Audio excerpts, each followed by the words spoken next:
அனைவருக்கும் வணக்கம். இது உங்கள் சேனல் GateECtamil. நான் உங்கள் நண்பன் கிருஷ்ணா. இன்றைக்கி நம்ம என்ன பார்க்க போகிறோம்னா கெப்பாசிட்டர் பற்றி பார்க்க போகிறோம். ஃபஸ்ட்டு கெப்பாசிட்டர் என்னென்னா அவர் வந்து ஒரு எலக்ட்ரிக் ஸ்டோரேஜ் டிவைஸ் அப்படிங்கிற மாதிரி சொல்லுவாங்க. அப்போது இது ஒரு பேசிவ் எலமெண்ட்டில் ஒரு தேர்ட் பேசிவ் எலமெண்ட் அப்படிங்கிற மாதிரி சொல்லுவாங்க.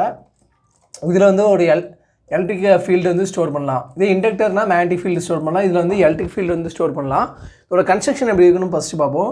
கன்ஸ்ட்ரக்ஷன் பார்த்திங்கன்னா ஒன்றும் இல்லை, 2 பிளேட்டை வந்து அரேஞ்ச் பண்ணியிருப்பாங்க பேரலாக. உள்ள வந்து டைஎலக்ட்ரிக் மீடியம் வந்து இருக்கும்.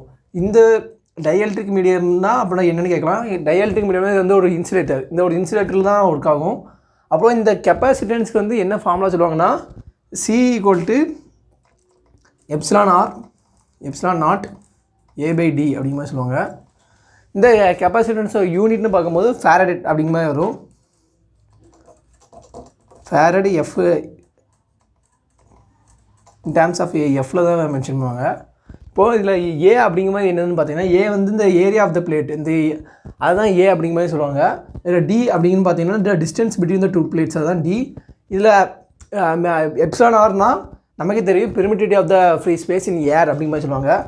பெர்மிட்டிவிட்டினா ஒன்றும் இல்லைங்க, ஏதாச்சும் ஒரு மீடியத்தில் வந்து ஒரு எலக்ட்ரிக் ஃபீல்டு வந்து எவ்வளோ நேரம் அதெல்லாம் அப்சர்வ் பண்ண முடியுது அப்படிங்கிற மாதிரி சொல்லுவாங்க. ஏதாச்சும் ஒரு எலக்ட்ரிக் ஃபீல்டு வந்து ஒரு மெட்டீரியல் வச்சிங்கன்னா அதனால் எவ்வளோ கண்டக்ட் பண்ண முடியுது அப்படிங்கிற மாதிரி டேம் வரும். அதோட இது வந்து 1 அப்படிங்கிற மாதிரி வந்துடும். அப்போ வந்து நமக்கு என்ன வரும், C = ε0 A/D அப்படிங்கிற மாதிரி வரும். இந்த எப்சிலானோட வேல்யூ தான் நம்ம இங்கே சப்ஸ்டிட் பண்ணிடுவோம். Epsilon C = 8.854 × 10⁻12 farad per metre அப்படிங்கிற மாதிரி வரும். இந்த வேல்யூ தான் சப்ஸ்டிட் பண்ணுவோம். சரி, அது ஒரு பக்கம் இருக்கட்டும். இப்போ அடுத்து இப்போ எப்படி ஒர்க் ஆகுதுன்னு பார்க்கலாம். இதோட ஒர்க்கிங்னு பார்த்தீங்கன்னா நான் ஃபஸ்ட்டே என்ன சொல்லிட்டேன், இது வந்து ஒரு எலக்ட்ரிக் ஃபீல்டை ஸ்டோர் பண்ணணும் அப்படிங்கிற மாதிரி சொல்லிட்டேன். நடுஸில் வந்து ஒரு டைஎலக்ட்ரிக்னா ஒன்றும் இல்லை, இது இன்சுலேட்டர் அப்படிங்கிற மாதிரி சொல்லுவாங்க, இல்லாட்டி வெரி புவர் கண்டக்டர் அப்படிங்கிற மாதிரி சொல்லுவாங்க. அப்போ இந்த இடத்துல கரண்டே ஃப்ளோ ஆகாது. அப்போ வந்து எப்படி இருக்குன்னா அப்போ எப்படி ஒர்க் ஆகணும்னு பார்ப்போம். இதில் இப்போ வந்து நான் வந்து ஒரு வோல்டேஜ் சோர்ஸ் வந்து ஒரு கெப்பாசிட்டன்ஸ் கொடுக்கேன். கெப்பாசிட்டன்ஸ் கொடுக்கும்போது இப்போது ரெண்டு பிளேட் இருக்குது பார்த்தீங்கன்னா, இந்த 2 பிளேட் வந்து 2 பிளேட்டுமே நியூட்ரலாக சார்ஜ் ஆகிருக்கும். பாசிட்டிவ் நெகட்டிவ் இது கொஞ்சம் பெருசாக போட்டோம்.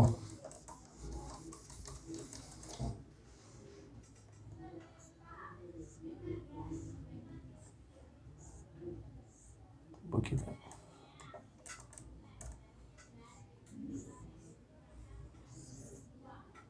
இப்போ இந்த 2 பிளேட்டுமே ஃபஸ்ட்டு நியூட்ரலாக சார்ஜ் ஆகிருக்கும். நியூட்ரலானால் ப்ளஸ் மைனஸ் அப்படிங்கிற மாதிரி சார்ஜ் ஆகிருக்கும். ஒரு ப்ளஸ் இருக்கும், மைனஸும் இருக்கும், ப்ளஸ் இருக்கும், மைனஸ் இருக்கும். இந்த பிளேட்லேயும் ஒரு ப்ளஸ் இருக்கும், மைனஸும் இருக்கும். அடுத்து நான் இங்கே வந்து வோல்டேஜ் சப்ளை கொடுக்க போகிறேன். உங்களுக்கே தெரியும், இப்போ வந்து பாசிட்டிவ் சார்ஜ் வந்து நெகட்டிவ் சார்ஜை வந்து அட்ராக்ட் பண்ணும். அதாச்சும் ஆப்போசிட் சார்ஜ் வந்து அட்ராக்ட் பண்ணுறதுனால இப்போ நான் வோல்டேஜ் சப்ளை கொடுக்கும்போது என்ன ஆகும்னா இந்த நெகட்டிவ் வந்து அப்படியே மூவ் ஆகி இந்த பாசிட்டிவ் கிட்டே போகும். அதேமாதிரி இந்த நெகட்டிவ் மூவ் ஆகி அப்படி பாசிட்டிவ் கிட்டே போகும். அப்போது இது மேலே இருக்கிற பிளேட் பார்த்திங்கன்னா ஃபுல்லாமே நெகட்டிவ் ஃபுல்லாக ரிமூவ் ஆகிடும். நெகட்டிவ்னால் ரிமூவ் ஆகி ஒன்லி பாசிட்டிவ் அயான்ஸ் மட்டும் தான் இருக்கும். அதே நேரத்தில் கீழே இருக்கிற பிளேட் பார்த்திங்கன்னா இங்கே நெகட்டிவ் இருக்கிறதுனால இந்த நெகட்டிவ் வந்து பாசிட்டிவ் அப்சர்வ் பண்ணும். அப்படி அப்சர்வ் பண்ணும்போது கீழேயும் ஃபுல்லாமே நெகட்டிவ் ஆகிரும். இப்போ கீழே இந்த இடத்துல நெகட்டிவ் ஆகிரும். இப்போ நெகட்டிவ் என்னன்னா இது வந்து ஒரு குறிப்பிட்ட அளவுக்கு வந்து சார்ஜ் ஆகிருக்கும். இப்போ வந்து நீங்கள் வந்து அது எவ்வளோன்னு பார்த்தீங்கன்னா இங்கே ஒரு 5 வோல்ட் கொடுத்தேன்னா இந்த ஒரு கெப்பாசிட்டரும் கிட்டத்தட்ட 5 வோல்ட் வரைக்கும் சார்ஜ் ஆகும். அதுக்கப்புறம் தான் இந்த கெப்பாசிட்டர் வந்து டிஸ்சார்ஜ் ஆகும். அது எப்படி டிஸ்சார்ஜ் ஆகும்னா, இப்போ நான் 5 வோல்ட் கொடுத்துட்டு இந்த கெப்பாசிட்டர் வந்து அப்படியே ரிமூவ் பண்ணிட்டேன்னா இதில் அப்படியே இந்த 5 வோல்ட் வந்து ஸ்டோர் ஆகி தான் இருக்கும். அது வந்து எப்போ இந்த கெப்பாசிட்டன்ஸில் இருக்கிறது வந்து வோல்டேஜ் வந்து டிஸ்சார்ஜ் ஆகும்னு பார்த்தீங்கன்னா அதுக்கு கிட்ட வந்து ஒரு பல்போ ஏதோ ஒரு கனெக்ஷன் கொடுக்கும்போது தான் டிஸ்சார்ஜ் ஆகும். வந்து ஒரு பல்ப் கனெக்ஷன் நான் இங்கே கொடுக்கேன்னா அப்போ இது வந்து இப்போ கிட்டத்தட்ட இது வோல்டேஜ் சோர்ஸ் மாதிரி ஆட் ஆகும். ஏன்னா இங்கே ஒரு ப்ளஸ் இங்கே ஒரு மைனஸ் அப்படிங்கிற மாதிரி இருக்குது. அப்போ இந்த நெகட்டிவ் டு அதாச்சும் எலக்ட்ரான்ஸ் வந்து ஃப்ளோ ஆகும், நெகட்டிவ் டு பாசிட்டிவ். அப்புறம்போது இந்த எலக்ட்ரான்ஸ் தான் அப்படி ஃப்ளோ ஆகுது. அப்படியே இந்த எலக்ட்ரான்ஸ் ஃப்ளோ ஆகி மேலே இருக்கிற பிளேட் வந்து நியூட்ரல் ஆகும். அப்படி நியூட்ரல் ஆகும்போது தான் இந்த இடத்துல வந்து நியூட்ரல் ஆகும்போது அந்த பிளேட் வந்து டிஸ்சார்ஜ் ஆகும். அதாச்சும் அந்த கெப்பாசிட்டர்ஸ் வந்து டிஸ்சார்ஜ் ஆகும். இது வந்து ஒரு குறிப்பிட்ட டைம் வரைக்கும் தான் இதால் தாக்கு பிடிக்க முடியும். இவ்வளோ தான். இப்போது உங்களுக்கு ஒரு டவுட் வரலாம், இப்போது இந்த இடத்துல வந்து கரண்ட் ஃப்ளோவே நடக்காதா, இது வந்து ஒரு டைஎலக்ட்ரிக் மீடியம் தானே அப்படின்னு டவுட் வரலாம். அதே ஆனால் இந்த இடத்துல கரண்ட் ஃப்ளோ இருக்காது. ஒரு கெப்பாசிட்டருக்கு நடுவில் வந்து கரண்ட் ஃப்ளோவே இருக்காது. அப்புறம் அப்போ எப்படி இந்த ப்ளஸ்ஸும் மைனஸும் இங்கே இந்த இடத்துல ஸ்டோர் ஆகும் அப்படிங்கிற மாதிரி நீங்கள் கேட்கலாம். அது எப்படி ஸ்டோர் ஆகும்னா இந்த ஒரு இன்டர்னல் ஸ்ட்ரக்சர் ஆச்சு. இந்த டைஎலக்ட்ரிக் மீடியமில் வந்து இன்டர்னல் ஸ்ட்ரக்சர் பார்த்திங்கன்னா போலார் மாலிக்யூல் இருக்கும். அந்த ஒரு போலார் மாலிக்யூல் வந்து எப்படி இருக்குன்னா இப்படி இருக்கும். ஒரு இது ஒன்று மைனஸு இங்கே ப்ளஸ் அப்படிங்கிற மாதிரி இருக்கும். இந்த போலார் மாலிக்யூல்ஸ் வந்து இப்படி அரேஞ்ச் ஆகிருக்கும். இங்கே பார்த்தீங்கன்னா இங்கேயும் மைனஸு ப்ளஸ் அப்படின்னு இருக்கும். இந்த சைடு பார்க்கும்போது ப்ளஸ்ஸு மைனஸ் அப்படிங்கிற மாதிரி இருக்கும். அந்த ஒரு போலார் மாலிக்யூல்ஸ் தான் அந்த சார்ஜஸ் வந்து ஸ்டோர் பண்ணியிருக்கோம். இந்த சார்ஜ் ஸ்டோர் பண்ணும்போது தான் இங்கே வந்து ஒரு எலக்ட்ரிக் ஃபீல்டு வந்து க்ரியேட் ஆகும். இந்த எலக்ட்ரிக் ஃபீல்டு தான் நம்ம என்ன சொல்கிறோம், C = எப்சிலான் A/d அப்படிங்கிற மாதிரி சொல்கிறோம். அதான் இப்போ வந்து நம்ம டிஸ்டன்ஸை வந்து நம்ம கம்மி பண்ணோன்னா கெப்பாசிட்டன்ஸ் வேல்யூ வந்து இன்க்ரீஸ் ஆகும். ஏன்னா அது வந்து இன்வெர்ஸ்லி ப்ரொபோஷனல். இப்போது நம்ம இந்த இடத்துல டிஸ்டன்ஸ் கம்மி பண்ண எலக்ட்ரிக் ஃபீல்டு வந்து அதிகமாகும். எலக்ட்ரிக் ஃபீல்டு அதிகமாகும் நம்ம கெப்பாசிட்டன்ஸும் அதிகமாகிடும். இவ்வளோ தான் இதோட ஒர்க்கிங். இப்போ டெரிவேஷன் பார்த்தீங்கன்னா எப்படி வரும்னா, டெரிவேஷன் எடுத்துக்கிட்டிங்கன்னா நமக்கே தெரியும் வோல்டேஜ் வந்து டைரக்ட்லி ப்ரொபோஷனல் டு I. இப்போ ஐங்கிற இடத்துல வந்து நான் வந்து இந்த இடத்துல Q அப்படிங்கிற மாதிரி யூஸ் பண்ணிக்கிறேன். V ப்ரொபோஷனல் Q அதாவது சார்ஜஸ் அப்படிங்கிற மாதிரி யூஸ் பண்ணிக்கிறேன். அப்போ இந்த இடத்துல ப்ரொபோஷனலிட்டி கான்ஸ்டன்ட் ரீப்ளேஸ் பண்ண என்ன பண்ணுறேன், V = Q/C அப்படிங்கிற மாதிரி எழுதிக்கிறேன். அப்போது இந்த இதை Q வந்து நம்ம எப்படி எழுதிக்கலாம், Q = CV அப்படிங்கிற மாதிரி எழுதிக்கலாமா, இப்படி எழுதிக்கிறோம். அப்போது உங்களுக்கே தெரியும் கரண்ட் வந்து in terms of charge per time அப்படிங்கிற மாதிரி டினோட் பண்ணுவாங்க. அதாவது dQ/dt அப்படிங்கிற மாதிரி வரும். இங்கே நமக்கு ஆல்ரெடி நம்ம கண்டுபிடிச்சிக்கோம் Q = CV அப்படின்னு கண்டுபிடிச்சிருக்கோம். அப்போ இந்த CVயை தூக்கி இங்கே சப்ஸ்டியூட் பண்ணுறோம். CVயை சப்ஸ்டியூட் பண்ணும்போது இப்போ டிஃபரன்ஷியேட் பண்ணுறோம். கெப்பாசிட்டன்ஸை ஃபஸ்ட்டு இது UV மெத்தடில் மறுபடியும் டிஃபரன்ஷியேட் பண்ணுறோம். இப்போ C dV/dt plus V dC/dt. இப்போ இதில் அதேதாங்க, இந்த நம்ம C வந்து கான்ஸ்டன்ட் டேர்ம் தான். இதை வந்து ப்ரொபோஷனலிட்டி கான்ஸ்டன்ட் ரிமூவ் பண்ண தான் கொண்டு வந்தோம். இப்போ இதை வந்து கான்ஸ்டன்ட் டிஃபரன்ஷியேட் பண்ணால் 0 தான் வரும். அப்போ இந்த டேர்ம் மட்டும் தான் இருக்கும். அப்போ இது எப்படி வரும்னா, இப்போ கெப்பாசிட்டன்ஸில் வந்து ஒரு current கண்டுபிடிங்கன்னா I(t) = C dV(t) dt. இதே நம்ம இன் டேர்ம்ஸ் ஆஃப் வோல்டேஜில் இருந்தோம்னா இது அப்படியே தாங்க. V(t) மட்டும் இங்கே வச்சுக்கோங்க. இந்த இதை வந்து அந்த சைடு கொண்டு போய்க்கோங்க. அந்த சைடு வரும்போது C வந்து இங்கே வரும்போது டினாமினேட்டரில் வந்துடும். அதே நேரத்தில் இங்கே டிஃபரன்ஷியேஷன் அங்கே போகும்போது இன்டெகிரேட் ஆகிடும். இன்டெகிரேட் ஆகி ஒரு லிமிட் நம்ம 0 to t அப்படின்னு எடுத்துக்கலாம். இங்கே I(t) dt அப்படிங்கிற மாதிரி வரும். அவ்வளோதான். அடுத்து நம்ம வந்து எனர்ஜி ஸ்டோர்ட் இந்த கெப்பாசிட்டர் அப்படின்னு டிரைவ் பண்ணலாம். எனர்ஜி ஸ்டோர்ட் இந்த கெப்பாசிட்டர் அப்படின்னு பார்க்க போகிறோம். எனர்ஜி ஸ்டோர்ட் இந்த கெப்பாசிட்டர் பார்க்க முடியாது. ஃபஸ்ட்டு இந்த இதை நான் வச்சுக்கோங்க. நமக்கு ஆல்ரெடி கண்டுபிடிச்சிருக்கோம் I(t) = C dV(t) dt அப்படின்னு கண்டுபிடிச்சிருக்கோம். நம்ம ஆல்ரெடி எனர்ஜினா என்ன, ஒரு பவர் வந்து குறிப்பிட்ட நேரத்தில் பண்ணுறது தான் எனர்ஜி. ஒரு பவர் ஆஃப் ஒர்க்கை வந்து ஒரு குறிப்பிட்ட நேரத்தில் பண்ணுறது தான் எனர்ஜி. அப்போ வந்து நம்ம என்ன இருக்கலாம், energy = 0 to t P(t) dt அப்படின்னு கண்டுபிடிச்சிக்கலாமா. அப்போ இந்த P(t) வந்து நம்ம மறுபடியும் எப்படி எழுதுகிறோம், 0 to t V(t) I(t) dt அப்படிங்கிற மாதிரி எழுதுகிறோம். இது ஆல்ரெடி நம்ம I(t) வந்து கண்டுபிடிச்சிக்கோம். அந்த I(t) தான் இங்கே சப்ஸ்டியூட் பண்ண போகிறோம்.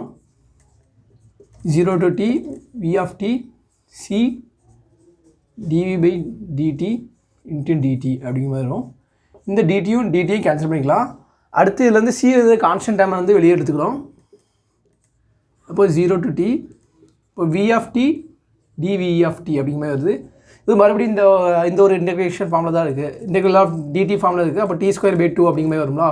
அதேமாதிரி தான் இப்போ பண்ண போகிறோம். ½ ஃபஸ்ட்டு V²t / 2 அப்படிங்கிற மாதிரி வரும். 0t அப்படிங்கிற மாதிரி வரும். இப்போ இந்த 1/2 வந்து காமனாக வெளியே எடுத்துக்கலாம். ½ CV² ஆர் ½ CV² அப்படிங்கிற மாதிரி வரும். அப்போது இந்த இடத்துல t இடத்துல 1ன்னு சப்ஸ்டியூட் பண்ணால் அப்போ எனர்ஜி ஸ்டோர் இந்த கெப்பாசிட்டர் வந்து என்னன்னா ½ CV² அப்படிங்கிற மாதிரி வரும். இவ்வளோ தான். அடுத்து எனர்ஜி ஸ்டோர் இந்த இண்டக்டர் பார்த்திங்கன்னா ½ Li² அப்படிங்கிற மாதிரி வரும். இப்போ ரெண்டுமே பார்த்திங்கன்னா உங்களுக்கு இந்த கைனடிக் எனர்ஜி ஈக்குவேஷனில் இருக்கும். இப்போ கைனடிக் எனர்ஜி ஈக்குவேஷன் பார்த்திங்கன்னா ½ mv² அப்படிங்கிற மாதிரி வரும். இதில் வந்து m வந்து இதில் வந்து கான்ஸ்டன்ட் டேம் மாஸ். அதேமாதிரி இதில் தான் இந்த இண்டக்டரும் கெப்பாசிட்டரும் கான்ஸ்டன்ட் டேம் தான். ஏன் இந்த ஒரு ஈக்குவேஷன் கூட இன்டர்லேட் ஆகுதுன்னு பார்த்தீங்கன்னா, நமக்கு என்ன தெரியும், கைனடிக் எனர்ஜினாலே ஒரு பாடி வந்து ரெஸ்ட்டில் இருக்கும்போது அது வந்து மோஷனில் கொடுக்கும். மோஷனில் வரும்போது ஆட்டோமேட்டிக்காக ஒரு எனர்ஜி கிரியேட் ஆகி அது வந்து ரன் ஆகுது தான் கைனடிக் எனர்ஜி. அதேமாதிரி தான் இங்கே ஒரு கெப்பாசிட்டர் எடுத்துக்கிட்டிங்களோ இண்டக்டர் எடுத்துக்கிட்டிங்களோ ஒரு வோல்டேஜ் சோர்ஸோ கரண்ட் சோர்ஸோ நம்ம கொடுக்கும்போது அந்த சோர்ஸ் வந்து உள்வாங்கி வச்சுட்டு அந்த சோர்ஸ் வந்து ரிமூவ் பண்ண அப்புறம் ஆட்டோமேட்டிக்காக அந்த சோர்ஸ் வந்து கிரியேட் ஆகுது. அதுதான் நம்ம வந்து கைனடிக் எனர்ஜி ஈக்குவேஷன் அது வந்து இது வருது. அடுத்து பார்த்திங்கன்னா டைப்ஸ் ஆஃப் கெப்பாசிட்டர்ஸ் பார்க்க போகிறோம். டைப்ஸ் ஆஃப் கெப்பாசிட்டர்னு பார்த்திங்கன்னா 2 டைப்ஸ் இருக்குது. ஒன்று ஃபிக்ஸ்டு, இன்னொன்று வேரியபிள் கெப்பாசிட்டர் இருக்குது. அதில் ஃபிக்ஸ்டில் பார்த்திங்கன்னா 3 டைப்ஸ் வரும்.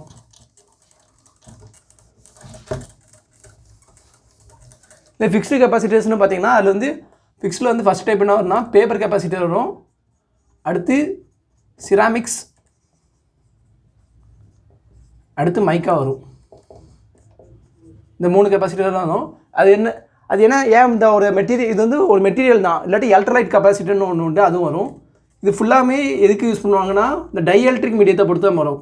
இப்போ இங்கே ஒரு டைஎலக்ட்ரிக் மீடியம் இந்த இடத்துல ப்ளேஸ் பண்ணுறோமா, இந்த ஒரு டைஎலக்ட்ரிக் மீடியம் வந்து எந்த ஒரு மெட்டீரியல் யூஸ் பண்ணுறோம் அதை பொறுத்து தான் இந்த கெப்பாசிட்டன்ஸ் வந்து வேரி ஆகும். அதான் பேப்பர், சிராமிக்ஸ், மைக்கா, எலக்ட்ரோலைட். அடுத்து பார்த்தீங்கன்னா நம்ம வந்து கெப்பாசிட்டர் இந்த சீரியஸ் அண்ட் பேரலல் கனெக்ஷன் பார்த்துருவோம், டைப்ஸ் ஆஃப் கனெக்ஷன் பார்த்துருவோம். இப்போ சீரியஸ் கனெக்ஷன் பார்க்கும்போது இப்போது ஒரு 2 கெப்பாசிட்டர் வந்து சீரியஸாக இருந்துச்சுன்னா இது வந்து எப்படி எழுதணும்னா பேரலல் காம்பினேஷன், அதாவது ரெசிஸ்டன்ஸும் இண்டக்டரும் பேரலாக இருந்தால் என்ன காம்பினேஷன் எழுதுவோம் அதான் எழுதுவோம். இப்போ C equal to C1 C2 C1 + C2 அப்படின்னு எழுதுவோம். இதே இன் பேரலல் கெப்பாசிட்டர் வந்து பேரலாக இருந்தால் என்ன பண்ணுறோன்னா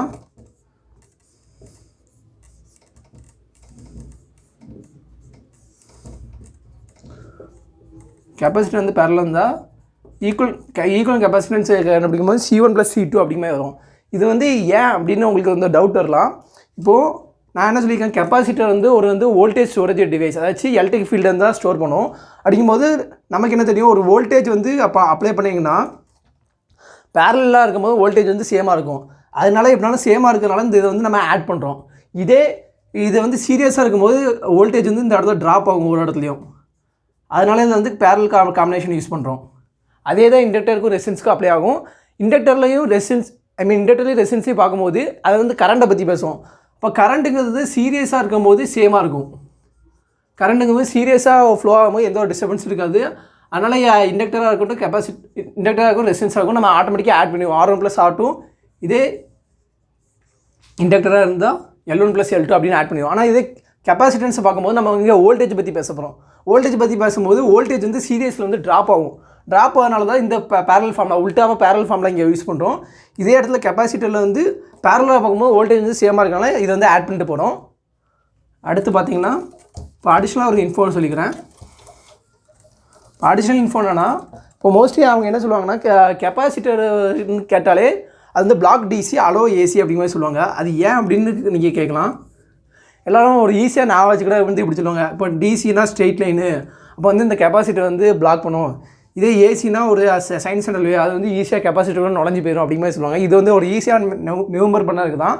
ஆனால் இதில் வந்து அது ஏன் அப்படி சொல்கிறாங்கன்னா கெப்பாசிட்டன்ஸ் வந்து இன் டேர்ம்ஸ் ஆஃப் ரெசிஸ்டன்ஸில் வந்து சொல்லலாம். அது வந்து எப்படி சொல்லுவாங்கன்னா ZC = 2/FC அப்படிங்கிற மாதிரி சொல்லுவாங்க.